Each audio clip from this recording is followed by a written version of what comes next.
I'm Dr. Yvonne Cason, the president of Spiritual Awakenings International. Welcome to everyone from wherever you're joining us around the world. Please take a moment and put in the chat where you are joining us from. Since we are doing these events online, we've had people from all over the world join in. I'm joining you from Toronto, Canada. And our speaker today, she's somewhere in the U.S. She'll tell us where in the U.S. she is. But Spiritual Awakenings International now has participants from 93 countries around the world. So we always love to know where you're joining us from. Anyway, it is my great pleasure to introduce today's speaker, Nancy Clasby. Since 1996, Nancy has dedicated her career to healing and energy healing, primarily working with individuals facing cancer and various other health issues. She's a practicing psychotherapist. She has practiced laying on of hands and has taken formal studies in various holistic modalities, such as reiki, craniosacral therapy, reflexology, polarity, energy balancing, and metamorphosis technique.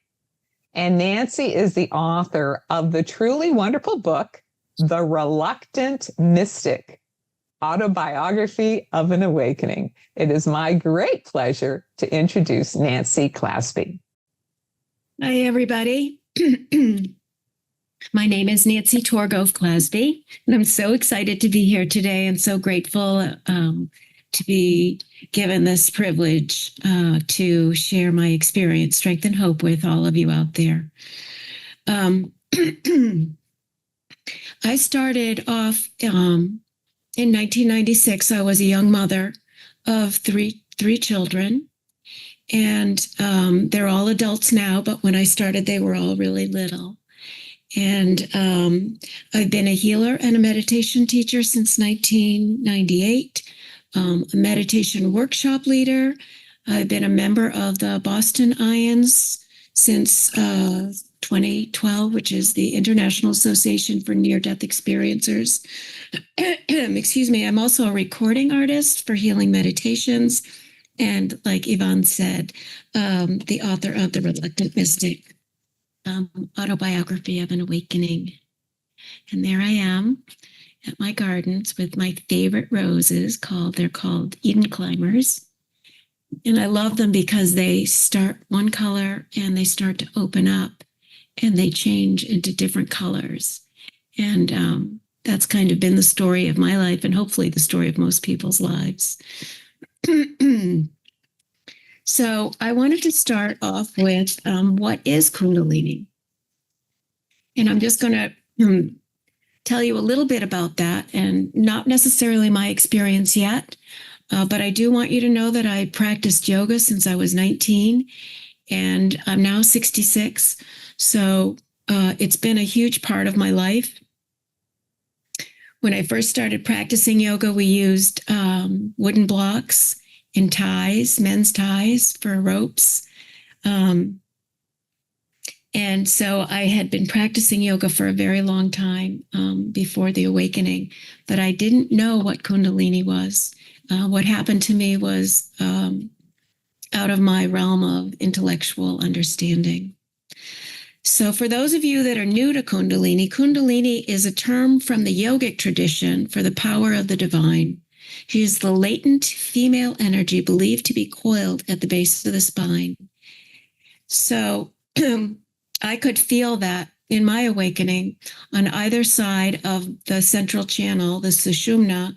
I could feel they call it the Ida and the Pingala. And I could feel it unfurling through me as over a period of 6 weeks. It's Kundalini who creates the universe. She is the creator of all creation, sometimes called the face of God. Imagine that, the face of God.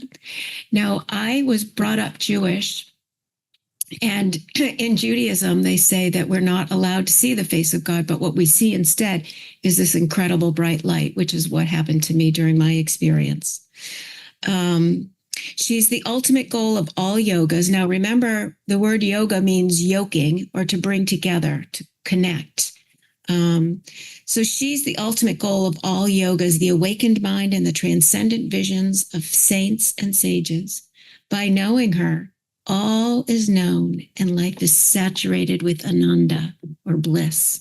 So a lot of times when you see the great spiritual masters, the Hindu masters, they have ananda at the end of their name, Chitlisananda, Yogananda. They have that ananda at the end of their name because it means bliss. The Eastern traditions revere Kundalini as the great mother who gives birth to all. When our mind is saturated with her, we have a direct experience of our connection to all living creatures in the universe. And I certainly experienced that. Every spiritual tradition has a name for her. So even though Hinduism has their specific name for her, which is Kundalini, all the other great spiritual traditions in the world have names for her as well. The Christians call her the Holy Spirit. Jews call her Shekhinah. Chi is the word used by the Chinese culture describing the life force energy that permeates the universe. Bodhicitta in Buddhism is the mind that knows empathy and compassion for the benefit of all beings. So you can see she's pretty amazing. There are really no words to describe her. Spiritual seekers of all faiths, shamans, yogis, monks, priests, nuns, and many more ask to be shown the way to her. She will appear to everyone in the shape that is comforting to the individual. So she's so intelligent that if you believe in a certain tradition or a certain spiritual practice, she'll appear to you like that. So if you believe in Jesus, she'll show up as Jesus, or maybe Mary. If you believe in Judaism, the way she shows up is this incredible light. And she'll show up. She's so incredibly intelligent that she doesn't want to frighten anyone. So she'll show up to them in the way that will make them feel the most comfortable. Kundalini is often used to refer to the power of the divine present in each person. We all have two aspects of energy. The first one contains the physical world around us and inside of us, representing the body, the mind, and the ego with all its wants and needs. This aspect of energy keeps us separate. So I do a wonderful meditation. It's called the Big Sky, and it takes you through these different states of mind. And the first one is the controlling mind that wants to control everything. It's basically the ego. And then it moves on to, after the controlling mind, it starts to step down a little bit, and it goes into the land of desiring, where we want what we want when we want it. And then it goes into a spot of non-desiring, where we're accepting of what is. And then we cross over a little bridge and we get into the place of this incredible big sky where everything is open and spacious and all is known. And you move into the big heart, where you just know from your heart center in the middle of your chest that you are love, that you are peace, that you are perfect. You have that feeling that not only are you like that, but everyone in the universe has the capacity to be joy. Now, not everyone knows what joy feels like, but when you're in that state of bliss, you know what joy feels like because it emanates out of you. It's really, really amazing. So this aspect of the energy, which keeps us separate, the ego keeps us separate. So we want what we want when we want it, and you can't have it. But then all of a sudden, the second aspect of energy is believed to sit coiled at the base of our spines as a snake, waiting to unfurl and rise up through the body, which is what I was talking about before. And she rises up through the body, and as she rises up, she pierces open up the energy centers that go through your body. And that's what happened to me over a period of 6 weeks. And it culminated, and for me, it culminated in an expansion out of the top of my head, rising out of the top of my head. And in that moment, I was connected to every other living creature in the universe. And it was bliss. It was blissful. Kundalini Awakening is the most profoundly important event in the long life of a soul. So, okay, so here are a few ways that Kundalini may arise. In a ritual specifically designed for the transmittal of power, like initiation ceremonies, or as baptism was once meant to be. I know that I had been speaking to someone earlier about Shaktipat, which is the way that energy is transmitted in Hinduism. Sometimes, though, when people were baptized or other initiation, every tradition has their own way of initiating people into that place of unconditional love. Through various yoga practices developed over the thousands of years, which was what was given to me, there's prayer, there's devotional practices, selflessly serving others, chanting, meditation, mantras, ritual dancing, and drumming. There's all kinds of ways to bring yourself to that place. Spontaneous awakening of Kundalini can be precipitated by near-death experiences, trauma or pain or deep sorrow, one-pointed concentration. I have one wonderful gentleman who came to see me who was an elite athlete, and he had been concentrating on his breathing for his sport. It can come to you in a dream state given through initiation from a wise being. It's even possible for one to have been initiated in a past life and have signs of awakened Kundalini in this life without any recollection of the past life transmission. So that's kind of what happened to me. What was explained to me was that I had practiced and practiced and practiced from lifetime to lifetime to lifetime, but that I had died before the Kundalini rose up inside of me. And it wasn't until I was completely ready in this lifetime. Now, in Judaism, they say you're not allowed to experience that state of bliss until you're settled in the world. So and it was, unfortunately, it was only men that were allowed to study the Kabbalah, which are the mystical texts in Judaism. But they weren't allowed to study the mystical texts until they were of a certain age. They had to be married. They had to have children, which now sounds so misogynistic to me, but that's the way it was. And so for me, I had 3 young children when I had my awakening, and that meant that I could not float out into the ethers as much as I wanted to. I still had to do the laundry, make the dinner, take the kids to wherever they needed to be taken. And they really actually kept me here in the physical world. So, though Kundalini Awakening is the greatest prize on the spiritual quest, the blessed soul receiving the grace is on their way to the realization of the highest process. But this is not without peril. When Kundalini arises, it is with the intention to bring the body and mind into fully expanded consciousness. The process can be ecstatic bliss as well as have periods of extreme distress that can mimic psychiatric disorders. Now, I was very, very lucky. None of that happened to me. Maybe it was because I was with 3 young children. They were 3, 6, and 9, and they kept me right in the present moment over and over and over again. They kept me in the present moment, so I had no time extra to think into the future or the past and to worry about maybe what had happened to me or what was going to happen to me. The kids kept me constantly engaged in the present moment. So Kundalini can stir up latent diseases of the body as well as psychological disturbances. So now we're going to go to, and I'm not sure everyone can see that with the side chat, but here are some of the symptoms of Kundalini Awakening. There were a lot of them that I wanted to share with you. And if any of you are having any of these symptoms, remember that it's not abnormal, that it's perfectly normal, considering whatever you have been going through with your awakening.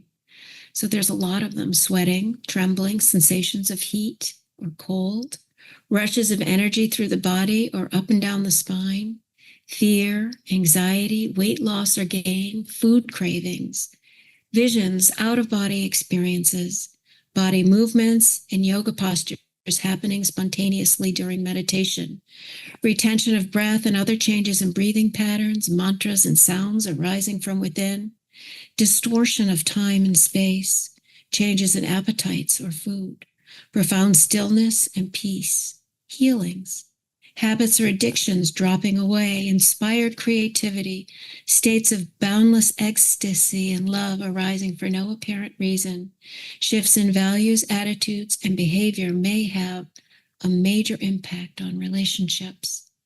So I just wanted to go through some of those and just share my experience around some of those, and then we'll add some more in a few minutes. So I really didn't have any of those.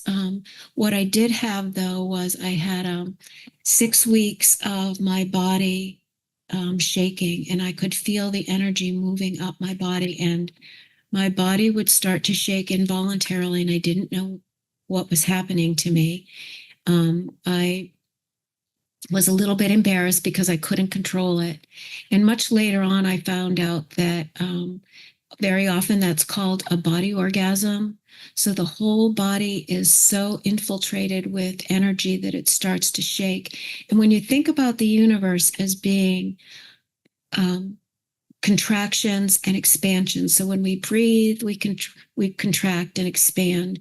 When the moon moves, it moves through its phases, it waxes and it wanes. The oceans go in and out. So everything happens in a microcosm as well as a macrocosm, a microcosm and a macrocosm, to create these incredible expansions and contractions. And that was what was happening to me in my body. But I didn't know at the time intellectually what it was, but it did feel very good. I did not have any of the other things that they talked about, except that I did stop eating and drinking and sleeping for 3 months. Now, I know when I've told that to people there's always going to be a physician there or somebody that's going to say, really, did that really happen to you? And I always would say to them, like, why would I make something like that up? Why would I make any of these things up? I'm intellectually accurate and pretty smart, but I'm just not as creative as our creator. Like, I didn't know that was a thing. I didn't even know that existed. So how could I make that up? And why would I make that up? Now, people would always say to me, well, did you lose weight? Well, I lost maybe 5 pounds. But the interesting thing was this: when I went out into the community, people look at me and say, wow, Nancy, have you been on a vacation? Like, what did you do? You look great, Nancy.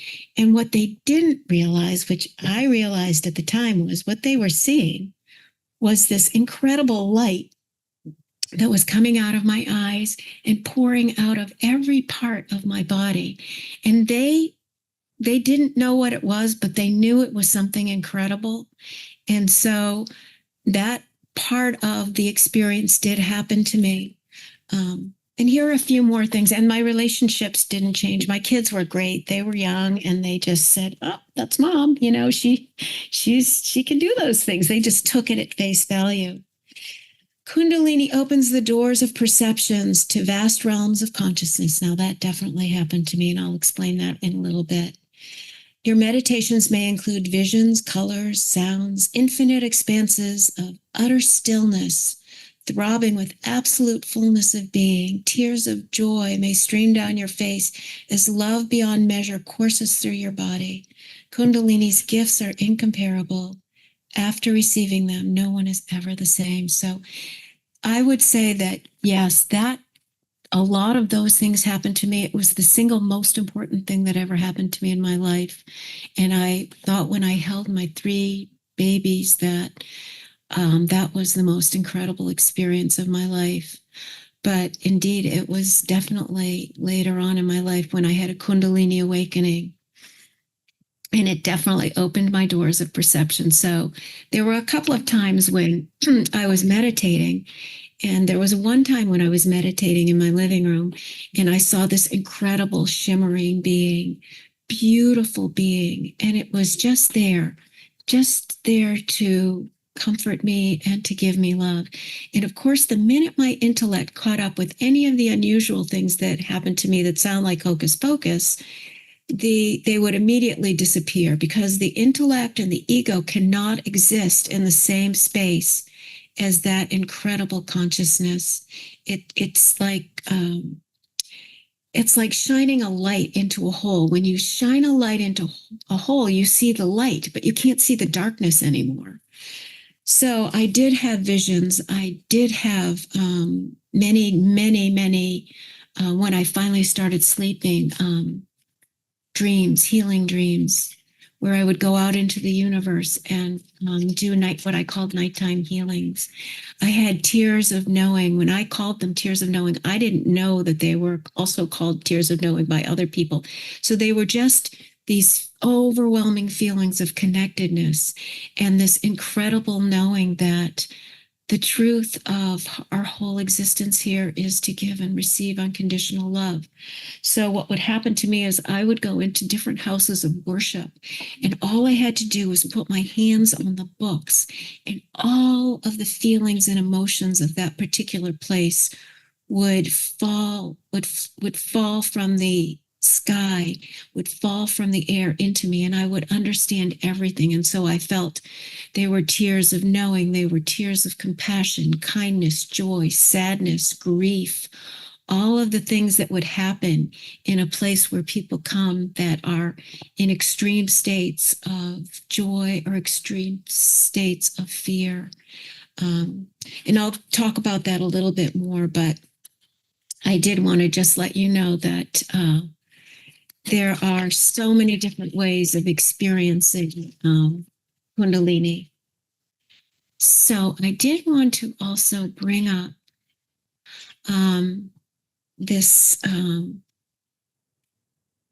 difference between a medium, a channel, a psychic, and a mystic, which I'm sure a lot of you already know. But in 1996, I had an out-of-body experience that left me with an understanding of the universe, of how we're all bound together by this incredible unconditional love. So I just wanted to read this little bit that I wrote because it really makes it clear. I think it's important for me to explain that a medium, a channel, a psychic, and a mystic are not the same thing, but are not necessarily mutually exclusive. A medium is someone who has chosen to be the medium between the living and souls who have passed on to give comfort and closure to the living. A channel is someone who allows a spirit to merge with them, thus allowing the spirit to speak through them. A psychic is someone who uses extrasensory perception to identify information hidden from our five senses. And now a mystic, which is what happened to me, was a mystical experience. A mystic is someone who has a direct experience of creation and the interconnectedness of all life forms. A mystic often receives the gifts of a medium, a channel, or a psychic, but not always. A mystic often receives the gifts of a medium, a channel, often receives, but not always. A mystic may receive the gifts that sound magical, but the main and most important message is always that of a deep connection to their creator, and thus every other living creature in the universe. So all of those other things that kind of sound and feel a little bit like hocus pocus, like magic, those things can happen to a mystic, but it's very important to stress that the very most important thing for me as a mystic is to impart that feeling of unconditional love that is available, that is our birthright as human beings here on earth, to be able to take that feeling of unconditional love and that interconnectedness and share it with other people. Now, along the way, sometimes the other things do happen and have happened to me. But again, the main message has to be that of that unconditional love that's available to each and every one of us as we begin to learn how to still the mind and open the heart center. So I did go through a period, just moving on in this chart where I thought, oh my goodness, why did this happen to me? And I remember there was a time I was walking up the stairs and I had all this laundry in my arms with little socks and things falling out of my hands as I went up the stairs, and I sat down on the stairs and I started crying. And I said, you know what? Why me? You could have picked anyone else, but can't you see I'm incredibly busy right now? I have these 3 little kids to take care of, and I just don't have time to be seeing all of these things and knowing all of these things and trying to integrate that into my life. And again, it was explained to me when I finally had enough language around my experience to talk about it to people that I was guided to, was that it had been building in me from lifetime to lifetime to lifetime. So let's see if we can move forward here. So there was a little bit of a hesitation in my spirit that said, this is really not a good time for me to have this happen. But again, we don't pick it, right? It picks us. Okay, so now here are my kids. This is what I was busy with. This is when they were little. This is when they were a little bit older. And anyone who's ever had a child or multiple children knows that you really don't have time for anything. So then the next thing is, okay, so the awakening. The awakening started when I was 12 years old. I started having incredible back pain when I was about 12 years old, and I was unable to sit. I couldn't run. I could walk, but sometimes I couldn't walk. And I was young enough so that, and in those days they didn't have MRI machines, so that they wanted me to wait until I had grown up so that I'd finished growing before they cut me open to see what was going on. They didn't want to interfere with my growing. So what happened was I had this incredible back pain. And because of that back pain, I had been a long student of the healing arts because they couldn't do anything for me except put me on painkillers. So I started learning about the healing arts at a young age, and I started going for massage first because that was the most available. But then when I was a little bit older, I started getting acupuncture. And I live in Massachusetts, and the only place I could find acupuncture, there was only one acupuncturist at that time, and he was in Cambridge, Massachusetts, and he was Chinese, and he didn't speak any English. But I started learning about acupuncture. And so over the years, I had learned a lot about the healing arts. It was one of the reasons why I started practicing yoga at such a young age. I found out that if I did inverted poses, that my back would lengthen and it wouldn't be quite as painful. I also was allowed to swim. So when I was in the water, I was buoyant. And it was a lifelong process of me taking really good care of myself.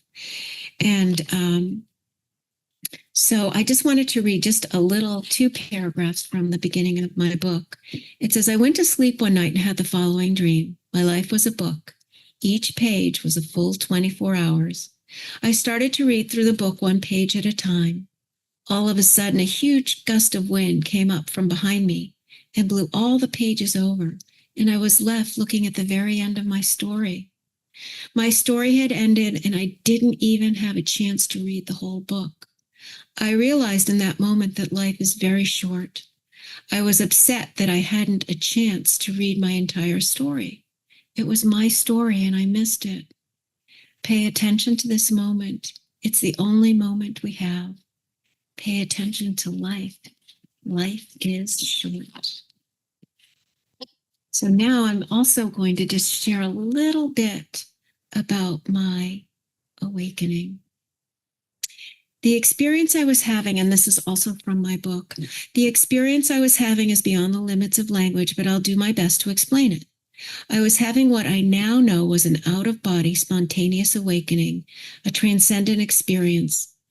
So this is the thing. I saw 2 visions going on. One I could see right here in my third eye, which I really didn't even know was a thing at that time. And I could also see something with my with my naked eyes. So I was seeing two things at the same time. I saw a vision that was like watching a movie inside my head in here. The movie was an incredible, all-encompassing light. It was everywhere. It was inside of me. It was outside of me. It radiated inside of me and filled every nook and cranny of me and expanded outward, and it radiated and encompassed the entire universe. It was so brilliant that it took my breath away. I couldn't look at it full on. It was everything and nothing all at once. So right there, I was starting to experience the non-duality of being on the other side. So we know now, I can intellectualize it. When we're here on earth, we have to have this and that. And we can't know this without knowing that. But when we're on the other side, everything is blended together so that we know this and that at the same time. There is no black or white. There's no divisions. There's no doors or windows. Nothing is closed. Everything is wide, wide open. And that's what I was experiencing when I noticed that I could see everything. And it was everything and nothing all at once. It was all knowing, all loving, all powerful, but not at all scary. I felt completely accepted and loved. I felt as though I was truly home. I felt all of humanity in those vibrations, and I knew from the inside out that we were all connected. I understood the truth of being alive in a human body and all that lives present us. On that day, I felt the most incredible, unconditional, all-encompassing, all-knowing love. This love was so enormous that it blew apart the physical world for me. It melted everything. So that when I was through with that awakening, when I started to come back into my body just a little bit, I couldn't figure out how to get to my car. I finally figured that out. And then once I got to my car, I couldn't put my hands on the steering wheel because it felt like my hands were going through everything. Everything, the whole physical world had melted. So I sat in my car for a long time trying to figure out, okay, now what? How am I going to get through the physical world with all of that? And so here are some of the after effects of an awakening. And I love this little cartoon. It says, nothing happens next. This is it. This is it. So here we go. Some of the effects, the after effects of the awakening for me personally. I finally got home. And as I was driving home, I noticed that I could see these incredible auras around everything. It was vibrations. All of a sudden, my sight had pierced through the physical world. And now what I was seeing were these big puffy clouds around certain things. Every leaf, every branch of every item, everything that was within my vision, I could see. So I could see people on the street. I knew when they were having a hard time because there were big dark clouds around them. You know how they say that, oh, he has a dark cloud around him. Or when people were in love, I could see puffy white clouds of people that were engaged in some kind of a common communication that was filled with love. And there were a lot of things that happened to me, but that was my initial experience. All of a sudden, I could see things that I couldn't see before. And I could look into people's eyes and I could see their souls.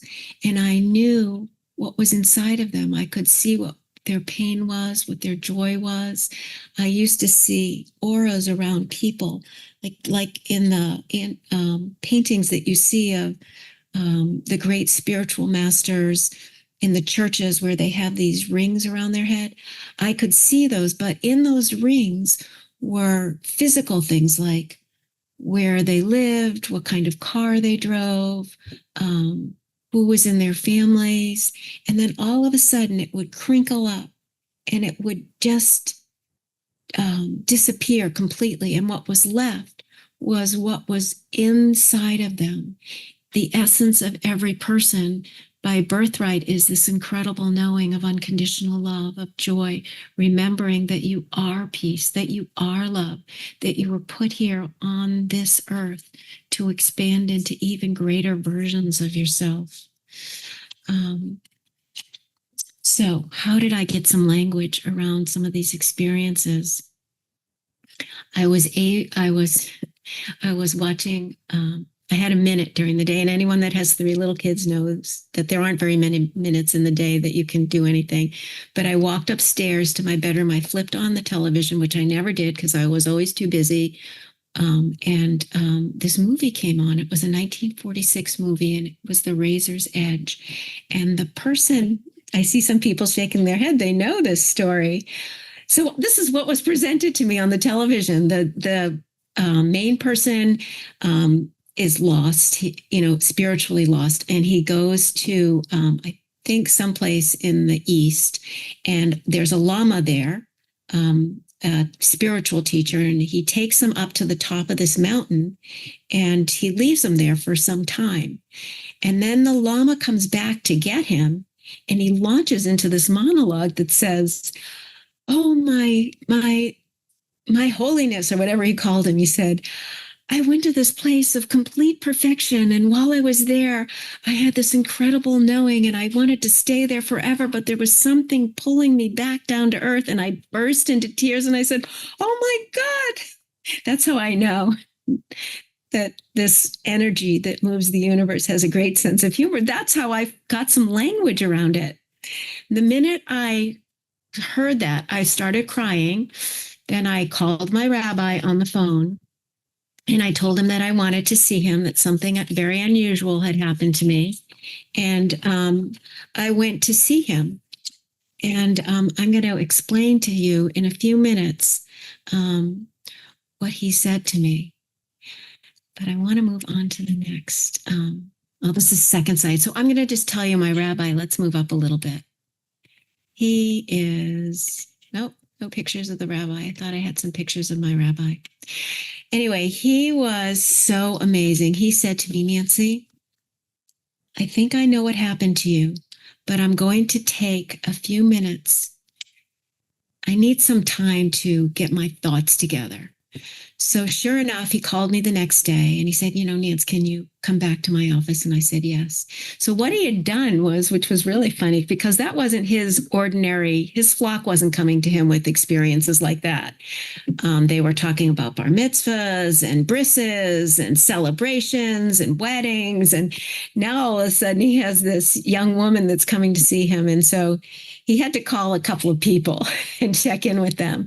But he said to me, "Nancy, you had a mystical experience." And then he gave me these incredible stories to read about other people in the Jewish tradition that had been initiated into the mystical experiences.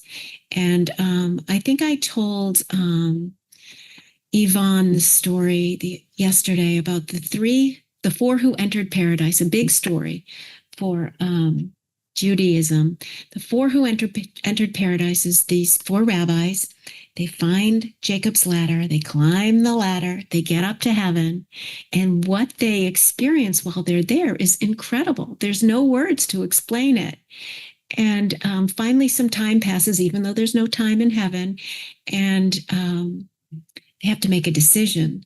So the first rabbi says, "No way, I'm not leaving this place. This is the greatest place. Why would I ever go back down to earth?" So he wills himself, his body, to die, and he stays in heaven. And the second rabbi says, "You know what? I'm going to go back down there, but I'm going to leave my spirit in heaven." So he comes down to earth, but he's left his spirit in heaven, and he walks through the earth for the rest of his days as someone that they would call a crazy person that might be in some of our institutions, which I do believe some of the people that are in institutions like that are in touch with a different level of consciousness. The third rabbi says, "Well, I'm going to come back down to earth." And when he gets down to earth, it blows his mind. He cannot understand. And it would, like I said yesterday, would be like pouring the ocean into a thimble. He cannot intellectualize what happened to him. So he renounces all faith and becomes a heretic. The fourth rabbi, who is Rabbi Akiva, and he's always the smartest in all of these stories, he says, well, I'm going to go back down to earth, but I'm going to pull down to earth what I learned in heaven. I'm going to spend the rest of my days singing the praises of this incredible energy that guides the universe. And that's what he did. And that's what I thought. And then I got the big aha moment again. Oh, okay, that's what I'm going to do. I'm going to spend the rest of my life walking the earth and sharing my experiences with as many people as I can before I cross over again.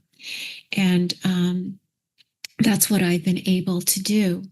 I've been able to work as a healer and share my experiences with a whole cast of incredible human beings, and sometimes dogs and other living animals and creatures in the world. So let's see. Right up here, we have this thing called the blue pearl, and we're kind of skipping around a little bit in a timeline, but I started seeing the blue pearl after my awakening. And in certain traditions, they say that after you have an experience of an enlightening experience, you see the entire universe bathed in this incredible blue color.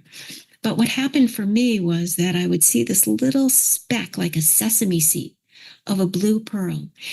And at first I thought, I wasn't sure what it was, but as time went on, I noticed that it showed up when I was supposed to be paying attention to things. So if you think about your thoughts just for a minute, and Buddha said there are as many thoughts coming in through a dust mote, coming in through a beam of light, as there are dust motes in that beam of light. So thousands of thoughts are coming into you at all different times.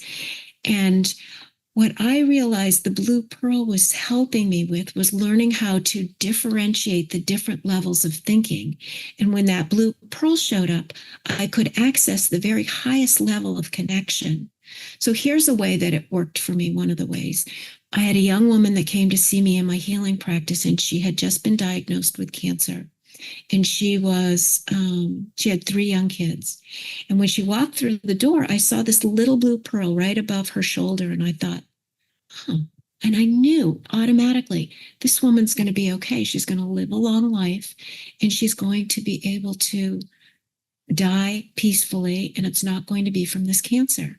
So I told her that. Now, she's still a client of mine all these years. I've been working since 1997 as a healer. And she has done miraculously well. So the blue pearl started helping me to differentiate between the different levels of thinking that I was on. Now, sometimes, I have to be right here in the world taking care of business. But there are other times during meditations, mostly when I'm doing my healing work and I'm in a deep state of relaxation, then other things will start to appear. So let's see what else we have here. Astral projecting, I could do that. I don't choose to do that all the time, again, because the mystical experience lets me know that there are more important things to do. But at one point when I was trying to decide what to do with all these gifts that were bestowed on me, that I would use projection and go to sites where there had been catastrophes or murders, but I was veered away from that. I knew I could do it, and I did do it a couple of times, but it really wasn't for me. I said earlier that one of the things I could do was put my hands on books, and all of the information of the books flew off the pages and into me. So right after I had met with the rabbi, I had some language, so I went to the library and I brought home all these books, whatever I could find on spirituality and mysticism. And believe you me, there wasn't a lot, but I came home with a stack of books, and all I had to do was put my hands on those books, and all the information on those books poured into me. And that was because I was completely connected to every living creature in the universe. And I know a lot of this sounds kind of like hocus pocus, but again, why would I make that stuff up? I was really, I was brought up to be a good mother, a good woman, a good friend, a good daughter, a good wife, all of the traditional things that I grew up with in the 60s and the 70s. And not so much in the 80s, but when I was growing up, that's what I was conditioned to do. And also I'm very pragmatic. So that's a part of the big cosmic joke that it would happen to me, like somebody that's just very grounded in doing what needs to be done here. And then that I could see the life force energy everywhere, which I already talked about. And here's another cute little little cartoon that I liked. Those are the two cows there, and the monks are meditating and they're saying "Om," and the cows say, "Some holy man, dude's got it all backwards." So I thought that was kind of cute. Okay, so I already told you about the rabbi, and he was my initial source. He was great, and then I was also directed to this amazing woman who had been a Catholic nun, and she fell in love with her Monsignor, and the two of them left the Catholic Church and became Episcopalian ministers. And she had a love of mystics. She had done lots of readings on mystics, which no one knew, but they just said, "Why don't you go talk to Patricia?" So I went and I spoke to Patricia, and she started meeting with me on a weekly basis for a long time. And she was giving me information about the Christian point of view. And she gave me readings from the Christian point of view. And my rabbi had also put me in touch with a Hindu psychiatrist in Calgary. And he was amazing. And he started helping me with all of the Hindu traditions. And so I was getting this incredible teaching, a wide range of different religious and spiritual traditions. And basically, what I surmised was that everything goes up the same mountain. Everything goes up the same mountain, and they all have different traditions. They all have different words. They all have different practices, but it's all going to the same place. We're all in this together. That means what I do to myself, I do to you, and what you do to yourself, you do to me. So we're all in this incredible mixture, a big pool of energy, and we're all working off of each other, so that if I am harming someone else, I'm harming myself. If I'm harming our dear little Mother Earth, I'm harming myself and everyone else that lives in this incredible little space that we call Earth. My friend Patricia, who was the nun turned into a minister, took me to my first healing experience at her church. And she had asked me to help her with a healing. And when there was only one person showed up, but that was all I needed. She walked in. I could see her energy field around her was very constricted and dark. I put my hands on her shoulders, and I knew the minute I touched her that I would spend the rest of my life as a healer. I could see what was going on inside of her.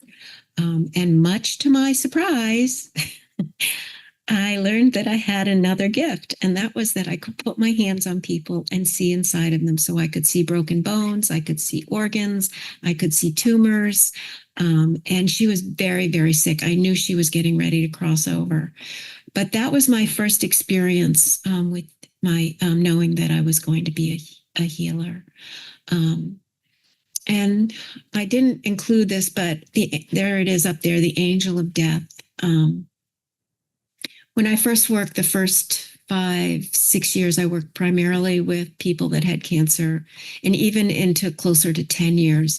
And I could see what I knew was the angel of death, which was this incredible, incredible light being that was filled with love and compassion, not at all scary. And it always stood right down at the right-hand corner by the right foot of the person that was on the healing table. And I realized that the person that was on the healing table was getting ready to cross over. So after many years of this happening, it was just too much for me at some point, and I asked for that to be taken away, that gift to be taken away. But it did happen for quite some time, but there was nothing I knew intellectually. There was nothing that I could do to stop someone else's crossing, and that very often it was exactly what that person needed. So I learned how to do and to include family members and do healings with all the family members around, and still waiting until after they've died at a funeral or whatever to include everyone. And I got to share my experiences with them so that I could allay some of their fears before they crossed over, so that even as they were crossing over, they weren't nearly as afraid of death. And here's a great experience of that. And this is one of the things that I could see as a psychic.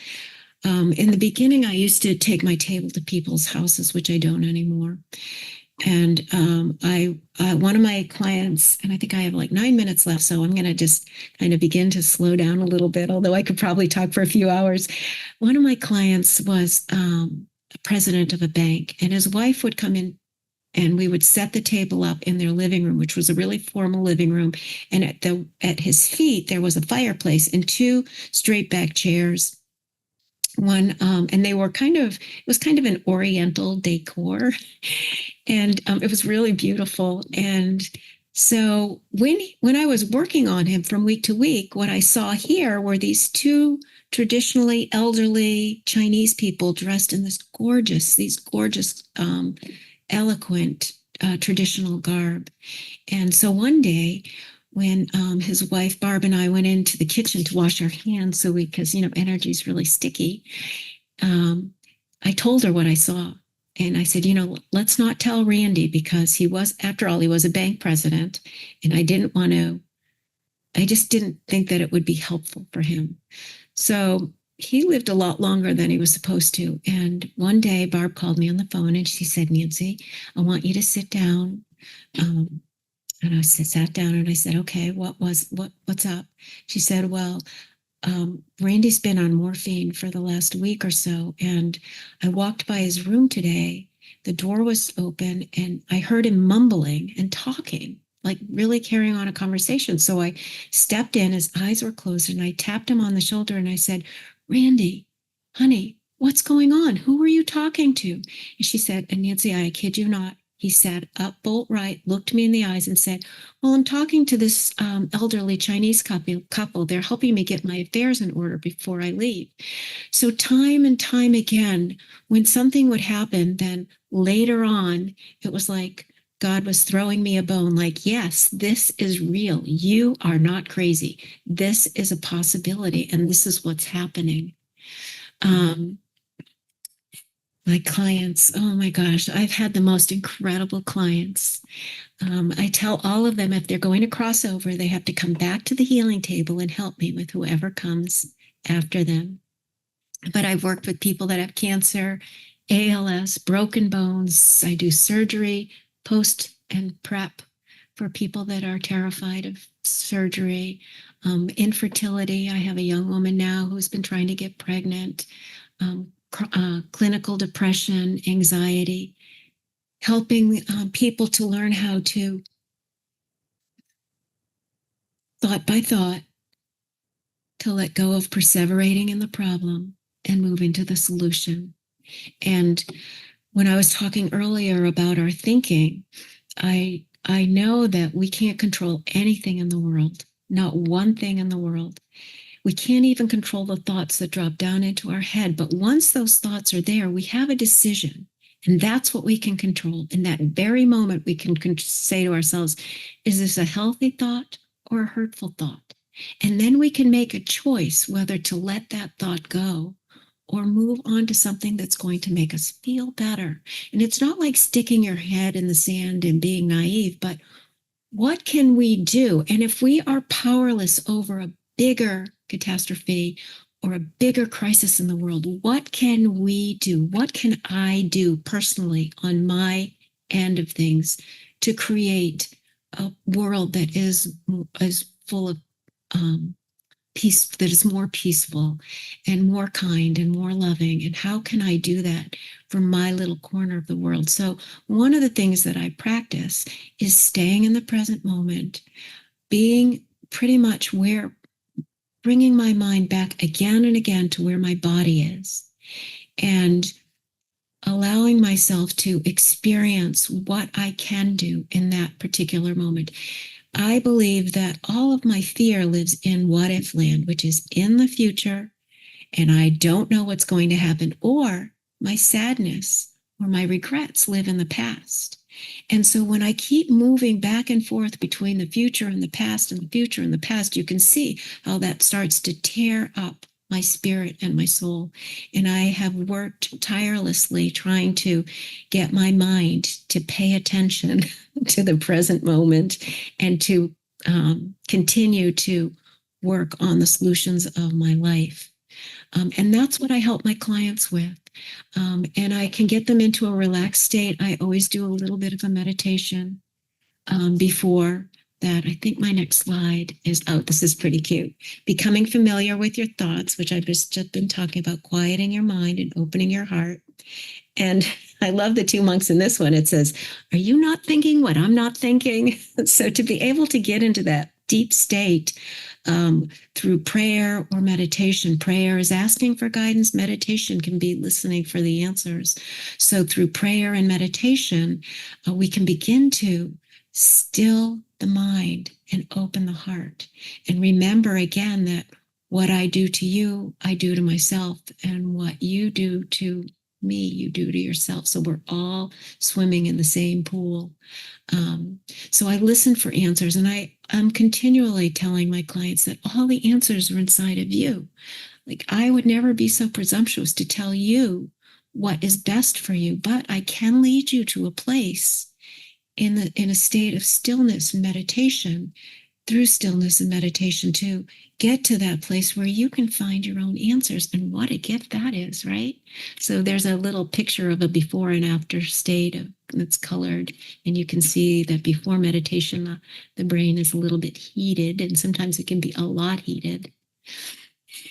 And I just want to let people know that for many, many years, I had that yearning to return to home. And yet I know that life is very short, and that I'm doing what I'm supposed to be doing here. It took me many years to integrate the awakening into my life, where I can come out and say in a comfortable way, I'm a healer. Am I a therapist? Not really. I'm not a therapist. Am I, all the different names that people want to put beside themselves? I'm a healer. That's what I do. I came here to be able to, first of all, heal myself, which is a daily work in progress, and to guide people into being able to heal themselves and help them heal themselves. And sometimes the healing is emotional, sometimes it's physical, but hopefully the healing is always spiritual. And I count my blessings as a spiritual healer. So I think that's just about it. I have a minute or two left, but I think we're going to have plenty of time now for people that would like to ask questions. And Yvonne has blissfully set this up so that I don't really have to do much else. And I just wanted to thank the people that invited me here today, the 3 people that invited me to share today, and just really let them know that it's been another incredible honor for me to be able to share some of the things that have happened to me in my life. And hopefully I've helped at least one person. Thank you. Thank you, Nancy. Thank you for that awesome presentation. So everybody write your questions into the chat. I'm now going to invite Brian Sackett, Dr. Brian Sackett, member of the Spiritual Awakenings International Board, who is going to be moderating the question and answer period. So, and go ahead, please. Thank you, Yvonne. And boy, what a pleasure to share this time with you, Nancy. Thank you. Every once in a while, you have the grace of meeting someone who has the qualities that sort of model who I'd like to be when I grow up. So it was one of those kind of experiences. So thanks. So, what would you say is the most important takeaway from all these experiences? For me, the most important takeaway is what I repeatedly said during my talk, which is that we're here all together, all of us. And the only reason that we're born here is to give and receive unconditional love. And we get to do that in a myriad of ways. It doesn't have to be from a podium. It doesn't have to be with all kinds of accolades, awards, diplomas. It can be as simple as letting someone pass in front of you while you're driving, being kind to the person in front of you in the checkout line, noticing when someone is feeling a little bit insecure or doubtful and just offering them a big smile. Or, I love these young women now. They're putting eyelashes on, and long nails, these long nails. And I always say to them, oh my gosh, you look so glamorous. Now, is that my lifestyle? No, it's not. But for them, it's something that they're really enjoying. So I like to look and see people in different walks of life and see what they're doing and appreciate them for who they are. And we can do that in very simple ways. We don't have to do it in a big, loud, powerful, from a big my son is passing through here. He was crawling behind me. Someone might have seen his hat. He's my technical advisor. I don't really need him, but I love having him here. So there's all different ways of being able to share your gifts. So everyone is given a gift, and they're not all the same. And we get to go out into the world and share our gifts with other people, with animals, with our climate, with whatever it is that you're drawn to. That's what we get to share, and we get to share it open-heartedly to the very best of our ability, to forgive ourselves when we make mistakes, because we're not going to do everything perfectly, because we can't do everything perfectly, because it's part of our human experience is to mess up. So I have one friend that calls a mistake a snake. So that kind of brings a little levity into it. We're not supposed to be perfect. And that's the way we learn. We learn through, trial and error a little bit, but to go out there and do the very best that we can. And, for me, when I first realized that I wanted to be a healer, no one was a healer, but I continued doing it. And nobody that I knew or had access to knew about the awakenings, the awakened state. But I continued to do it no matter what. And I'm really, really grateful that I've had this opportunity. And I wouldn't want anyone to miss their life. That was what was in my book, that I had missed my life. But this is truly who I am. And my greatest hope for everyone is that they will continue to explore and grow into greater and greater versions of themselves. That might have been more than you expected. Yeah, no, that's great. Thank you. It's inspiring. Ken would like to know, do you feel people should actively try to achieve a Kundalini awakening? No. Instead of trying, just live your best life. Be who you are. Help other people. Be kind to yourself. Be kind to other people. Be kind to our dear Mother Earth. And if that is where you are supposed to go, it will happen to you no matter what you're thinking. It's not a thinking process. It's an experiential experience. And I believe that it comes from lifetime to lifetime. Like if there's something that you want to learn about, like if you want to learn about different spiritual practices, learn about those practices, practice those practices, but let go of any kind of an outcome. The minute you are attaching to an outcome, you're now out of the picture. It's the attachment, it's the pushing away and the attachment that will snag you every time. So be the best person that you can be. Forgive yourself when you don't do, the best that you can do, and continue learning about the things that you're interested in. And if it's supposed to happen to you, there isn't anything that's going to stop it. So that would be my recommendation. or my suggestion. Yeah, I have to laugh and agree with you about that one. Let's see. I'm sorry if I mispronounced your name, but Sheena would like to know, have you ever heard of seizures being in connection with an awakening? No, I know that it's a possibility, but nothing bad happened to me. Um, I had a really easy pathway to the awakening. In fact, I had the awakening on a massage table. So I know that that's a possibility, but that definitely did not happen to me. So I can't relate to it. Thank you. I'm probably not supposed to do this, but I'll insert my own experience. I had 5 years of Kundalini Kriyas that looked a lot like grand mal seizures. So I know they can come along with that. Thank you for adding that. Yeah, you're welcome. Tim says, Nancy, thank you for your wonderful story. Did you get any message as to the purpose for all this human difficulty and suffering that exists on this planet? That's a very big question. So it goes back to the duality that we live here on Earth. So for me, I try to stay out of judgment as much as possible. Because there is duality here, we can't know light without knowing dark. So we don't know why people incarnate here. We don't know. And there are some things that we're just not supposed to know. My mom died 4.5 years ago. She came to visit me in the dream state, I think 7 or 8 times. The last time she came to visit me, she put her arms around me and she whispered in my ear, she said to me, Nancy, I understand everything now. But we're not supposed to understand everything right now. And it's a very difficult thing for me to tell people, someone that's lost a baby to cancer, or the heinous crimes that exist here in the world, the genocides, all the horrible, horrible things that happen. Some of them definitely look from all outward appearances that it's absolutely wrong, and shame on those people, right?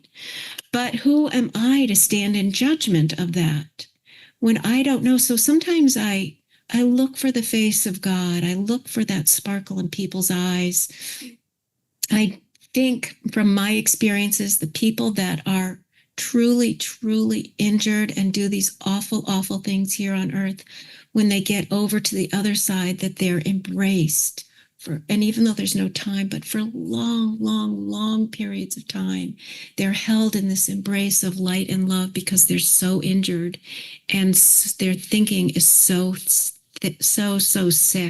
I've been teaching this, working with my clients and I was sharing this with Yvonne earlier too, about teaching on joy. And there are so many people in the world that have never experienced joy. Imagine what that would be like, and what kind of a person that would create, and what kind of a persona that would create, and what they would then experience in the world. And that doesn't mean that I am, it's a very, very fine line between, is the beggar on the street there to teach us about generosity? Did they volunteer for that place? Now, remember, our lives are very, very short. So when we do cross over, we experience the pain. And everybody has pain in their lives, except I think maybe some of these bodhisattvas that are here just for the betterment of, but they're far and few between. So we all have pain in our lives. But why does that pain come to us? Is it so that we can continue to grow through it? Again, it's not what's given to us, but what we do with what's given to us. And it's very easy for me as a human being to plug into that anger, the fear, the worry. But what good is that doing me? How is that serving me? Would it be better for me to focus on what can I do? Now, for me, it's been in smaller circles, sometimes larger circles. I've been able to teach meditations to large groups of people, but is it better for me to focus on the animal that you feed is the animal that grows bigger and bigger. So should I feed my fears or should I feed my love? And I have chosen whenever I can to feed my love, and to practice forgiveness. Do I have time to expand even further on that, or? Yeah, you have a few more minutes. So I teach a wonderful forgiveness meditation, and I love this story. I always tell it before. There's a woman whose son is shot by a gang member, and the gang member is brought to trial, and he's a young man, and the mother goes to every single one of his trials, and she's at the end of the trial, he's convicted and he has to go to prison. And she stands up in the courtroom and says to him in front of everybody, "Someday I'm going to kill you like you killed my son." So she goes home, he goes to prison, and of course, he has nobody that's visiting him in prison. He was a foster kid. He was left out in the cold. He didn't have any place to live. So she starts visiting him in prison, and she starts bringing him food and books to read. And he starts to grow in ways that he never knew he could grow. And finally, he gets out on a shorter sentence because he's become a different person. And she, of course, at the end of his prison sentence, there's nobody there to help him. So she shows up at the prison and she brings him home. And she brings him into her home. And she sets him up with a job, and he does really good at the job. And he goes back to school and he starts learning, and he starts to become a really wonderful person in the community. And one day she goes into the living room where he's sitting, and she says, "Do you remember in that courtroom I said one day I was going to kill you?" And he said, "Yes, I do." She said, "Well, I've done just that. You have now become a part of a helpful, healthy part of the human race." And so those are our choices. We can't do that for everyone, but we can do that in small places around the world, wherever we're at, whatever situation we're in. And I know that forgiveness is a really, really hard thing to do. But there are forgiveness practices out there. And as we practice it, we're more able now. It's not an easy thing to do, but that kind of feeds into, what are we going to do with this world? Are we going to feed into the fear, or are we going to feed into the unconditional love that's falling from the sky for all of us? So that's it. All right, thank you. I think you just answered Brian Kay's question, so I think there's probably time for one more. So let's ask, Asha asked, does Nancy have any words of insight for those who struggle with meditation? Yeah, meditation is really a wonderful tool, and it doesn't have to be someone sitting on the ground in a yoga position with using, hand mantras. I'm sorry, not hand mantras, but and the word is eluding me now that I'm 66. I can't remember all my words. But it can be as simple as going for a walk and thinking about other people. It can be as simple as going in a swimming pool, or going for a bike ride, or practicing yoga, or practicing any of the more not advanced, but Tai Chi, Qigong. There's a lot of Eastern philosophy movement practices that you can practice. You can listen to your breath, very simple breathing exercises. And now there's all these meditation apps out there that teach meditation. And that's, you wake up in the middle of the night, you can put that on. But a very, very simple meditation would be just to listen to your breath. Now, most people can't get through one full cycle of an in-breath and an out-breath. So be patient with yourself. Start with a minute of trying to concentrate on bringing yourself to that one pointedness. One pointedness is also available if you're an artist or if you're creating music. Anything that you're creating, you're now in that place of one pointedness where you're not thinking about before and after. You're just doing exactly what you're doing. You can do it when you're washing the dishes. You can feel the bubbles on your hands. You can feel whether the water is hot or cold. I know I'm a swimmer. When I get into that water feels so soft to me and so supportive. I like to watch the sun, the beams of the sunlight coming in through the pool. I like to see the color of the water when I swim in the ocean. I like to lie in the water and feel the waves washing over me. Those are all forms of meditation. So there's not just one way of meditation, and be gentle with yourself and just start to notice the places in your life where you are in the very moment that you are in. And that would be a wonderful way just to start, and be kind to yourself around it. Great.